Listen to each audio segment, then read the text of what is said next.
오늘 말씀의 본문은 창세기 12장 1절부터 3절입니다. 제목은 너는 복이 될지라 입니다. 아주 유명한 말씀이고요.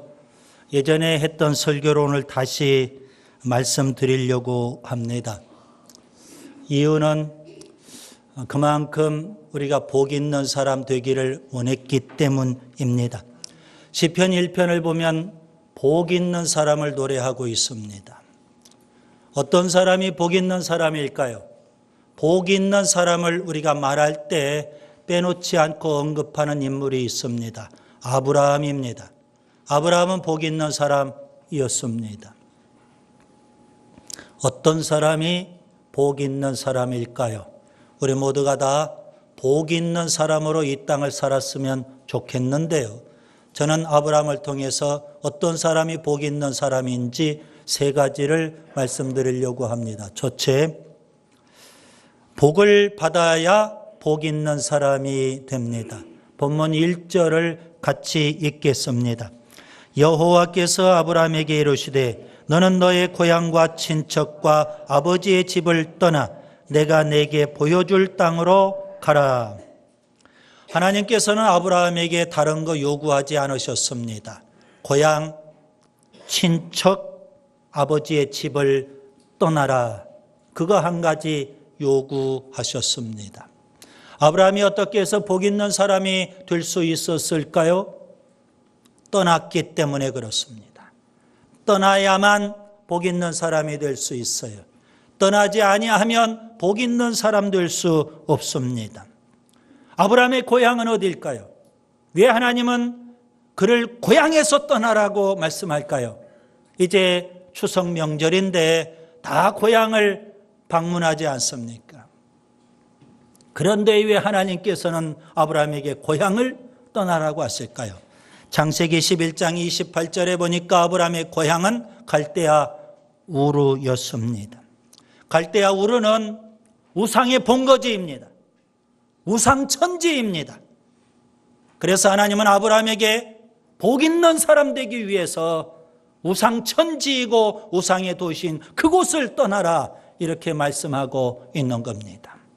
여러분, 우상을 버리지 아니하면, 세상 쾌락과 향락을 버리지 아니하면, 죄를 떠나지 아니하면 우리가 복 있는 사람 될 수 없습니다. 예수님께서는 제자들을 부르실 때 나를 따르라 그렇게 말씀하셨어요. 제자들은 다 버리고 예수님을 따랐던 겁니다. 훗날 그들이 이렇게 말합니다. 마가복음 10장 28절 보소서 우리가 모든 것을 버리고 주를 따랐나이다. 여러분, 버리지 아니하면 주님을 따를 수 없습니다. 버려야만 주님을 따를 수 있는 겁니다. 그래서 바울은 이 영적 원리대로 세상의 모든 것을 그는 잃어버렸고 세상의 모든 것을 그는 배설물로 여겼던 겁니다. 빌립보서 3장 8절과 9절. 그동안 예수 믿기 전에 같이 있었던 세상의 모든 것들, 그것을 다 버렸어요. 잃어버렸어요. 다 배설물로 여겼어요. 이게 신앙입니다. 예수님을 따르기를 원하는 사람들에게 예수님께서 요구하십니다. 뭘 요구하실까요? 마태복음 16장 24절. 누구든지 나를 따르려거든 자기를 부인하고 자기 십자가를 지고 나를 따르라 그럽니다. 자기를 부인하는 것도 어렵고요. 자기 십자가 지는 건 더 어렵습니다. 십자가 진다는 말이 무슨 말일까요? 우리는 십자가 지는 장면을 본 적이 없어요. 그러나 로마 그 시대에는 십자가 진다는 것이 무엇인지 압니다. 십자가형을 받았던 자는 본인이 죽어야 될 그 십자가를 지고 형장까지 가게 됐어요. 그래서 십자가 진다는 것은 내가 십자가에 죽어야 된다는 의미입니다. 나를 부인하고 나를 죽이는 것이 바로 신앙입니다. 여러분, 기독교는 사는 종교가 아니라 나를 죽이는 종교입니다. 기독교는 나를 긍정하는 종교가 아니라 나를 부인하는 종교입니다. 기독교는 세상 것 움켜쥐는 종교가 아니라 세상 것 버리는 것이 바로 기독교입니다. 그래야만 하나님을 얻을 수 있기 때문에 그래요. 아브라함은 갈대아 우르를 떠났어요. 도중에 그가 하란이라는 곳에 도착을 합니다. 하란이라는 곳에 잠시 머무는 동안 큰 복을 받게 됐어요. 여러분, 창세기 11장 28절 갈대아 우르에서 그가 떠났습니다. 도중에 그가 어디로 갔을까요? 창세기 11장 31절에 보면 가나안 땅으로 가고자 하여 하란에 이르러 거기 거류하였더라. 하란이라는 곳에 도착해서 거기에 제법 거류 머물게 되었습니다. 그런데 그곳에서 물질의 큰 축복을 누리게 됐어요. 오늘 본문 이후 창세기 12장 4절과 5절을 보세요. 아브라함이 하란을 떠날 때 75세였는데요. 5절에 보시면 하란에서 모은 모든 소유와 얻은 사람들이라고 표현했어요. 분명 하란에서 물질의 큰 축복을 받게 됐어요. 그런데 아브라함은 그 하란에 그냥 안주하지 않았어요. 하란은 아브라함에게 유혹이었어요. 영적으로 보면 하나님이 주신 시험이었어요. 그의 최종 목적지는 어디예요? 가나안 땅입니다. 그런데 그 땅에 가기 전 하란에서 물질의 축복 때문에 그는 안주하지 않았어요. 우상의 도시 갈대아 우르를 떠났고요. 그에게 축복을 줬던 축복의 도시 하란도 그는 떠났어요. 왜요?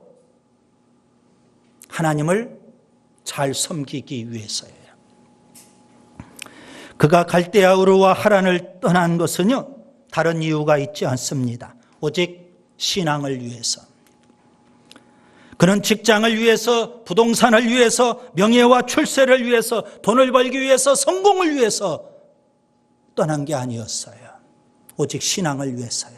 하나님 섬기기 위해서. 저는 여러분에게 이렇게 요구를 할 겁니다. 여러분, 신앙을 위해서 세상 것 좀 포기하세요. 신앙을 위해서 여러분 좀 희생하세요. 신앙을 위해서 여러분 자기를 부인하세요. 자기 욕심대로 살지 마시고 신앙을 위해서 십자가 지세요. 내가 죽어야 돼요. 여러분, 그런 사람에게 하나님께서 복을 주시지 않을까요? 그래서 아브라함은 복을 받았어요. 갈대아 우르도 떠났고 하란도 떠났고 그런 그에게 하나님께서 축복의 모델로 삼아주신 줄 믿습니다. 그 다음에 두 번째, 복을 누려야 복 있는 사람이 됩니다. 본문 2절을 보세요. 내가 너로 큰 민족을 이루고 내게 복을 주어 내 이름을 창대하게 하리니 너는 복이 될지라. 여기에서 우리는 두 가지를 배울 수 있습니다. 복은 누가 줍니까? 하나님이 주십니다. 내가 너에게 복을 주리라. 그렇게 말씀하세요.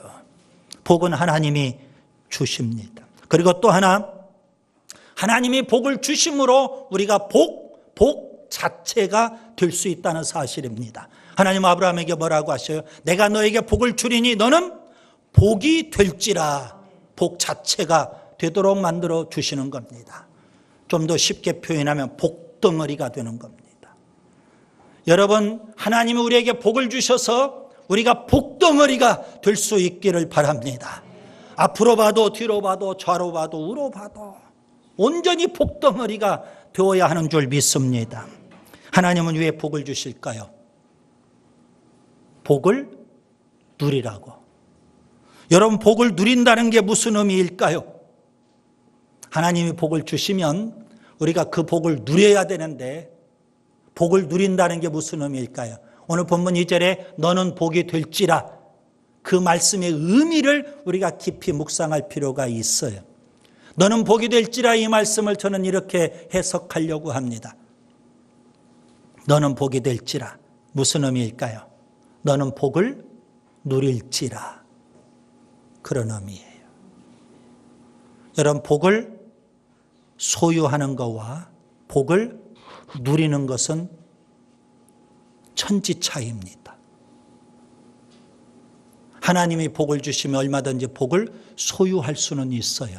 그런데 누리지 못하는 경우들이 의외로 많아요. 복을 누리는 자가 복 있는 자인 줄 믿습니다. 여러분, 복을 누리는 사람은 어떤 일이 일어날까요? 여러분, 복 앞에 행을 붙여보세요. 행복이에요. 인생이 행복해져요. 복을 누리는 사람이 행복한 사람이 되는 겁니다. 자, 하나님이 주신 복을 소유하기만 했지 복을 누리지 못하고 행복하지 못한 사람들이 있는데요. 성경은 이렇게 말씀합니다. 전도서 6장 2절. 어떤 사람은 그의 영혼이 바라는 모든 소원에 부족함이 없이 재물과 부여와 존귀를 하나님께 받았으나 하나님께서 그가 그것을 누리도록 허락하지 아니하셨으니 다른 사람이 누리나니 이것도 헛되고 악한 병이로다. 하나님께서 그의 소원대로 재물도 부여도 존귀도 다 주셔서 그걸 받기는 해요. 그런데 정작 누리도록 허락받지는 못했다는 거예요. 받기는 했는데 누리지 못해요. 이게 얼마나 헛된 거예요, 여러분. 안타깝죠. 이런 일들이 우리 주변에 얼마나 많이 일어나고 있는지요. 미국의 펜실베니아 주에 큰 농장을 경영하는 농장주가 과거에 있었어요. 그 사람은 그 농장 경영하는 데 만족하지 않아요. 더 큰 부를 얻고 싶었어요. 그런데 마침 사촌이 캐나다에서 석유 사업을 해요. 유망 사업인 석유 사업을. 그래서 그가 이 농장을 팔고 사촌에는 석유 사업에 투자해서 큰 부를 얻고 싶었던 거예요. 그래서 사촌에게 제안을 했어요. 내가 이 농장 팔고 거기에 투자하고 싶다고. 그랬더니 거절당했어요. 이유를 물어봐요. 너처럼 석유에 대해서 전혀 지식이 없는 사람과 동업할 수 없다는 거예요. 화가 나죠? 그래서 그가 열심히 공부했어요. 그 사업이 어떤 건지에 대해서 열심히 오랜 기간 동안 공부를 하고 그런 다음에 다시 제안을 했어요. 그랬더니 이제 동업하자는 거예요. 그래서 그 농장을 과감하게 팔았어요. 그 당시 시세로 833달러. 여러분, 오늘 우리 시대는 얼마 아닌 것 같지만 그 시대로는 굉장했어요. 833달러 받고 그것을 과감하게 투자했어요. 석유 사업에. 자, 그 농장을 833달러 주고 샀던 사람이 있어요. 그 사람은 농장을 경영하기 위해서 짐승들에게 먹일 우물물이 좀 필요했어요. 그래서 새로운 우물을 파려고 그 땅을 좀 자세하게 탐지하다가 조그마한 그 물이 나오는 우물에서 뭔가 희뜩하고 아니면 까맣고 뭐 이런 그 오물 같은 것이 떠 있는 걸 봤어요. 이것을 잘 파면 우물이 나올까. 그래서 그걸 한번 맡아봤는데 맛이 이상해요. 그래서 조사를 해봤어요. 석유 원액이 나온 거예요. 그래서 그 소문이 나가지고 주 정부에서 2년 뒤에 그 땅을 탐지하고 조사를 했어요. 그 안에 석유가 매장되어 있는데 1억 달러. 1억. 여러분 놀라지도 않죠? 놀랄 것도 없어요. 그때 시세하고 우리 시세하고 너무 감이 다르니까. 그 땅 가격이 833달러. 그런데 그 안에 매장되어 있는 것은 1억 달러래요. 그 농장을 팔았던 그 농장주가 그 소식을 듣고 후회했을까 안 했을까요? 땅을 치며 통곡하겠죠. 그 땅을 소유했는데 누리지를 못해요. 여러분, 이런 인생이 많아요. 여러분, 하나님은 우리가 복을 누리고 우리가 인생을 행복하게 살기를 원하세요. 아멘. 우리의 행복에 지대한 관심이 많으시다고요. 신명기 33장 29절에 보면 이스라엘이여 너는 행복한 사람이로다.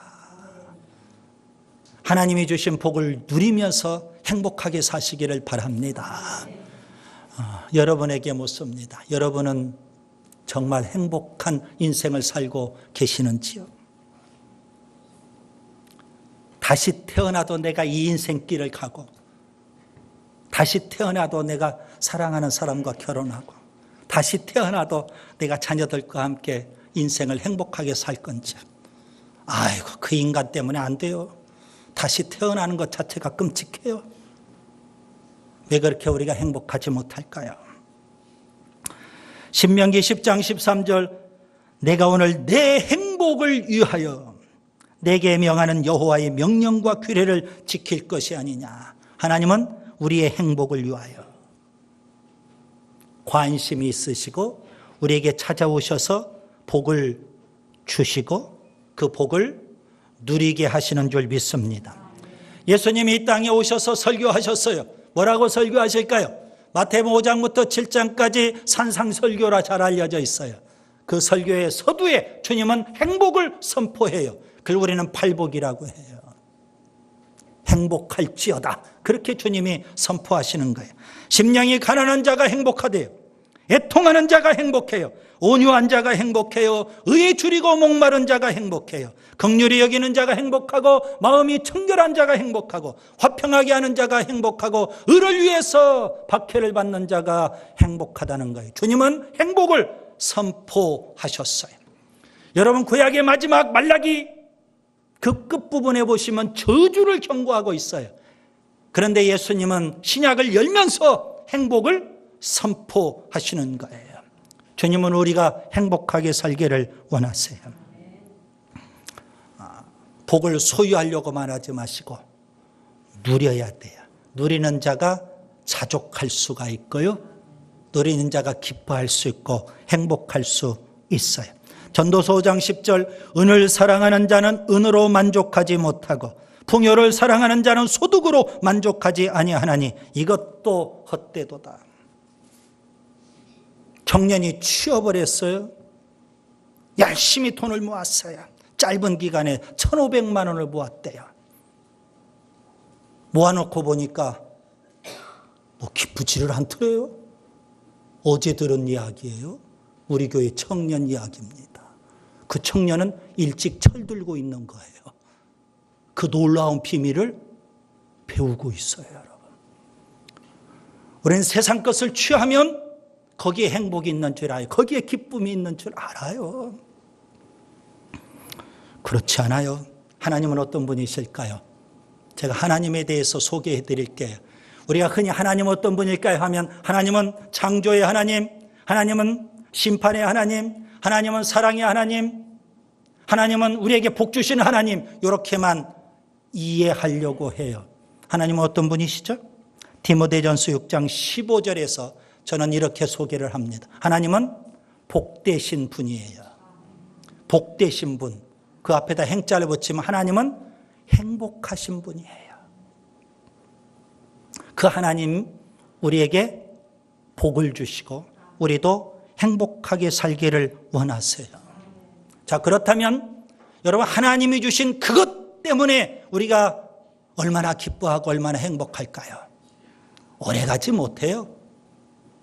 전에 제가 그런 말씀 드렸죠. 교회 건축하면서 사택이 없고 반지하 단칸방에 들어가서 살았어요. 교회가 좀 숨쉴만 하니까 사택을 조금 불렸어요. 지하에서 1층으로. 조금 방도 2칸으로. 그리고 조금 교회가 또 여력이 되어서 2층으로 옮겼어요. 2층으로 옮기고 그렇지만 전세로 여기저기 돌아다녀요. 그런데 한 번은 전세를 이사를 했는데 한 2달 지나지도 않았는데 주인이 나가래요. 집을 새로 짓는다고. 제가 화가 나겠어요, 안 나겠어요? 이사한 지 몇 개월 되었다고. 그 이사 비용은 다 어디로 가라고. 화가 나요. 뜨거운 여름에 이사하라는 거예요. 그래서 직원회를 하자고 했어요. 이사하는 것도 한두 번이지. 교회 사택 삽시다. 그래서 교회가 무리해서 사택을 구했어요. 이제 더 이상 은퇴할 때까지 이사 안 해도 될 것 같아요. 그러니 제가 사택에 이사 딱 하거나 기뻤겠어요? 안 기뻤겠어요? 너무 기뻤어요. 그런데 그 기쁨이 얼마나 갔을까요? 제가 전에 말씀드렸죠. 딱 한 달. 또 교회가 목사님 열심히 목회하시라고 자가용을 하나 마련하셨네요. 제가 기뻤겠어요? 안 기뻤겠어요? 기뻤어요. 며칠? 일주일. 세상 것은 오래 가지 못하더라고요. 여러분, 제가 여러분에게 드리는 교훈이에요. 하나님이 주신 그것 때문에 우리가 영원히 기뻐하고 영원히 행복할 수 없어요. 짧아요. 우리는 뭐 때문에 기뻐하고 행복해야 될까요? 그것을 주신 그분. 아멘. 그것 때문에 여러분 우리가 영원히 행복할 수 없어요. 그것을 주신 그분 때문에 우리가 영원히 기뻐하고 행복할 수 있어요. 왜요? 그분은 행복하신 분이니까. 복되신 분이니까. 그분이 우리에게 복을 주시고 우리가 그 복을 누리면 우리가 행복할 수 있기 때문에 그래요. 그 다음에 세 번째, 복을 나누어야 복 있는 자가 되는 줄 믿습니다. 여러분 본문 3절 같이 읽겠습니다. 너를 축복하는 자에게는 내가 복을 내리고 너를 저주하는 자에게는 내가 저주하리니 땅의 모든 족속이 너로 말미암아 복을 얻을 것이라 하신지라. 하나님께서는 아브라함을 복으로 삼으셨어요. 복을 누리라는 겁니다. 그런데 오늘 본문 3절에 보시면 아브라함을 통해서 하나님께서는 아브라함 한 사람만이 아니라 아브라함을 통해서 세상 모든 사람들이 다 복 있는 자가 되기를 원하세요. 그런데 원리를 말씀해 줬어요. 어떻게 하면 아브라함을 통해서 세상 모든 사람들이 복 있는 사람이 될 수 있을까요? 아브라함을 축복하면 복이 임한대요. 아브라함을 저주하면 저주가 임한대요. 그래서 여러분 우리가 열심히 축복하며 살아야 되는 거예요. 그래야만 뭐하니까? 복 있는 사람이 되니까. 하나님은 아브라함을 축복의 통로로 삼으셨어요. 아브라함에게 복을 주시고 그 복을 누리게 하시고 그 복을 나누라는 겁니다. 그 복을 유통하라는 겁니다. 그래서 많은 사람들이 아브라함처럼 복 있는 사람 되라는 겁니다. 오병이어가 있어요. 오병, 보리떡 5개, 이어 물고기 2마리. 신학자들은 어린아이의 점심에 해당된다고 그래요. 그런데 어떻게 해서 오병이어의 기적이 나타나고 5,000명이 먹고도 12바구니가 남게 됐을까요? 나누었기 때문에 그래요. 오병이어를 나누면 기적의 역사, 축복의 역사가 나타나는 줄 믿습니다. 하나님께서는 아브라함을 복을 유통하는 자로 그렇게 세우셨어요. 그래서 열심히 축복해야 돼요. 여러분 부모는 자녀를 마음껏 축복하는 거예요. 순장은 순원들을 마음껏 축복해야 돼요. 아멘. 어른들은 우리의 자녀들을 마음껏 축복해야 돼요. 중직자들은 초신자들을 마음껏 축복해야 돼요. 목회자는 성도를 마음껏 축복해야 돼요. 왜요? 우리가 복을 유통하는 자, 복을 나누는 자 되기 위해서 그래요. 마음껏 축복한다는 게 참 중요해요. 이삭이 노년에 야곱으로부터 별미를 받아서 먹었어요. 그리고 야곱을 마음껏 축복을 했어요. 나중에 그 사실을 알고 누가 찾아와요? 야곱의 형 에서가 찾아왔어요. 아버지에게 울고불고 난리해요. 내게도 복을 빌어달라고. 근데 아버님께서 뭐라고 해요? 더 이상 빌 복이 없다. 그렇게 우리가 뭐 해야 돼요? 부모가 자녀를, 순장이 순원을, 선생님이 학생들을, 어른이 자녀들을, 중직자가 초신자들을, 목회자가 성도를 축복해야 되는 줄 믿습니다.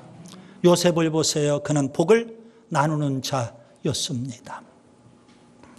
그 시대에 먹고 살기가 참 어려웠어요.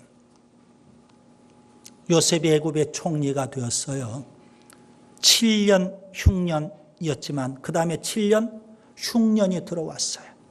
여러분 7년 풍년은 쉽게 지나가는 거예요. 그런데 7년 흉년은 쉽게 지나가지 않아요. 왜 그렇게 길어요? 여러분 학생들이요, 게임할 때는 밤새도록 해도 시간이 너무 빨리 지나요. 그런데 군대 가면 시간이 안 지나요. 풍년 때는 시간이 잘 지나가는데 흉년 때는 시간이 안 지나. 너무 힘들어요. 그런데 하나님이 요셉을 총리로 세우셔서 야곱의 가족이 다 살게 해주셨어요. 복받게 해주셔요. 애굽 다 복받게 해주셨어요. 그 시대에 애굽뿐만 아니라 가나안 땅에 있는 모든 사람까지 다 복받고 살게 해주셨어요. 요셉은 어떤 사람이에요? 복을 유통하는 사람이에요. 복을 나누는 사람이에요. 그래서 성경은 요셉에 대해서 이렇게 말씀합니다. 창세기 49장 22절, 요셉은 무성한 가지 곧 샘 곁에 무성한 가지라. 그 가지가 담을 넘었도다. 담을 넘었다는 게 뭘까요? 다른 사람들에게 많은 유익을 끼쳤다는 거예요. 여러분. 예수님께서 사도행전 20장 35절에 아주 유명한 말씀을 하셨어요. 주는 것이 받는 것보다 복이 있도다. 우리는 받는 것만을 복으로 알아요. 그런데 예수님은 주는 것이 복이 있대요. 물론 주님으로부터 많이 받아야 돼요. 아멘. 많이 받았으면 뭐 해야 돼요? 많이 나눌 수 있기를 바랍니다. 히브리서 저자는 이 나눔에 대해서 심지어 이렇게까지 표현해요. 하나님이 기뻐 받으시는 제사, 예배가 된다는 겁니다. 히브리서 13장 16절, 오직 선을 행함과 서로 나누어 주기를 잊지 말라. 하나님은 이 같은 제사를 기뻐하시느니라. 사람들이 나누는데 참 힘들어해요. 아깝죠. 잠언 11장 24절 25절 말씀을 드립니다. 흩어 구제하여도 더욱 부하게 되는 일이 있나니 과도히 아껴도 가난하게 될 뿐이니라. 구제를 좋아하는 자는 풍족하여질 것이요 남을 윤택하게 하는 자는 자기도 윤택하여지리라.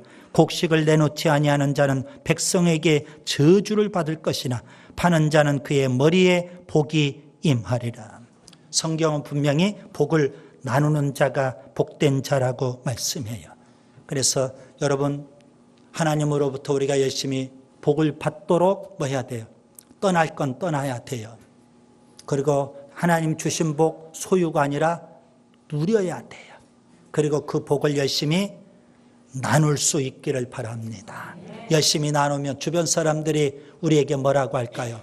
당신 덕분입니다. 당신 덕분입니다. 미국의 존스 홉킨스 대학이 있어요. 그 대학의 한 젊은 사회학 교수가 지역사회를 연구해요. 대학원생들과 함께 그 지역에 있는 청소년 12살부터 16살까지 청소년 200명을 대상으로 연구조사를 했어요. 뉴욕의 그 슬럼가예요. 우범지대, 빈민굴. 그곳의 청소년들을 연구조사하는데 대부분 부모들이 알코올 중독자, 좀 심하면 마약 중독자, 그리고 다 폭력 전과자, 그리고 그 지역은 일종의 사창가들이 있어서 성적으로 아주 타락한 지역, 우범지대, 슬럼가였어요. 그런 청소년 200명을 구체적으로 조사를 진행하면서 이 교수님이 너무 참담함을 느꼈어요. 와, 이곳에 있는 청소년들에게는 소망 없다. 이런 부모, 이런 가정, 이런 지역사회 환경에서 이들이 제대로 건강한 성인으로 성장할 수 있을까? 아무리 생각해봐도 답이 안 나와요. 그래서 조사 결과 마지막 결론으로 이렇게 이야기를 했어요. 이곳에 있는 청소년들 90% 이상은 다 범죄자가 될 것이고 다 형무소를 제 집처럼 드나들 것 같습니다. 그렇게 조사 끝났어요. 그리고 25년의 세월이 흘렀네요.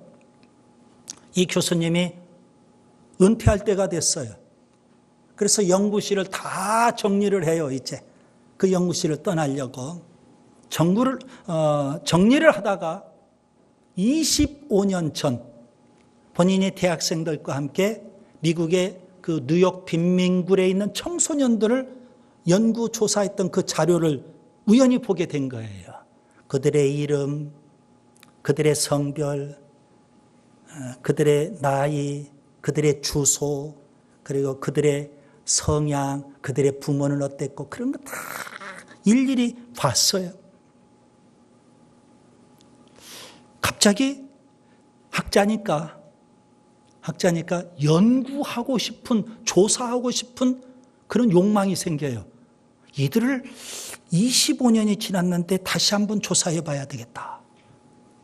그래서 대학원생들을 동원해 가지고 그 데이터를 갖고 수소문하기 시작해. 200명. 미국 전역에 흩어져 있는 이제 성인이 됐겠죠. 그들을 다 찾아다니면서 조사를 했어요. 180명을 찾게 됐대요. 200명 가운데. 20명은 전혀 못 찾았고. 그런데 의외의 결과를 얻게 됐어요. 180명을 다 찾아다니면서 조사를 했는데 그중에 딱 4명만 범죄에 빠지고 형무소를 갔다 온 전력이 있더라는 거예요. 그래서 깜짝 놀랐어요. 그런데 180명 모든 사람에게 공통적으로 그들이 한 이야기가 있어요. 조사를 하고 한 5년쯤 지나서 그 지역에 한 사람이 들어왔대요. 젊은 전도사님 한 분이 들어왔대요. 그들에게 예수님을 전하고 복음을 전하고 그들과 함께 그들이 좋아하는 농구를 하고 그들이 좋아하는 악기를 같이 연주를 하고 노래를 부르고 그들과 더불어서 그렇게 막 산 그런 한 전도사가 있었어요. 그들을 통해서 다 변화가 돼요. 그런 열악한 가정, 열악한 부모, 열악한 지역 환경 속에서 너무 어둠의 환경 속에서 자란 그들에게 복음이 들어가고 예수님이 들어가고 그래서 그들이 다 변화가 됐어요. 여러분, 예수님은 어떤 분이에요? 복 중에 복이 되셔요. 복음은 뭐예요? 복 중에 복인 줄 믿습니다. 우리가 나누어야 될 복이 참 많아요. 주님이 우리에게 주신 것, 우리에게 주신 재능부터 시작해서 우리에게 주신 시간, 우리에게 주신 건강, 우리에게 주신 물질, 우리에게 주신 그 밖에 수많은 것들 우리가 다 나누며 살아야 이게 복 있는 사람이에요. 그런데 우리가 나누어야 될 것 중에 정말 나누어야 될 게 있어요. 우리가 받은 복 중에 복, 예수. 우리가 받은 복 중에 복, 복음. 이번 주에도, 이번 추석 명절에도 이 복음 듣지 못하는 우리 가족들에게 우리가 전해야 되지 않을까요? 이제 말씀을 정리합니다. 복되신 하나님 아브라함을 부르셨어요. 복을 주시기 위해서. 아브라함은 복 있는 사람이에요. 여러분, 복 있는 사람은 어떤 사람일까요? 아브라함을 통해서 저는 3가지를 말씀드립니다. 첫째, 복을 받아야 복 있는 사람인 줄 믿습니다. 복을 받으려면 어떻게 해야 돼요? 떠나야 돼요. 세상 쾌락과 향락을 끊어야 되고 죄악을 끊어야 돼요. 그거 버리지 않고서는 복을 누릴 수 없어요. 두 번째, 복을 소유할 것이 아니라 복을 누리는 자가 복 있는 자인 줄 믿습니다. 하나님이 주신 복 소유하는 게 아니에요. 마음껏 누려야 돼요. 누리는 자는 행복할 수 있어요. 그 다음에 세 번째, 복을 나누는 자가 복 있는 자예요. 하나님이 우리에게 주신 모든 것들은 다 복이에요. 아멘. 이 복을 열심히 나누세요. 나눠야 될 복 중에 복은 예수, 복음,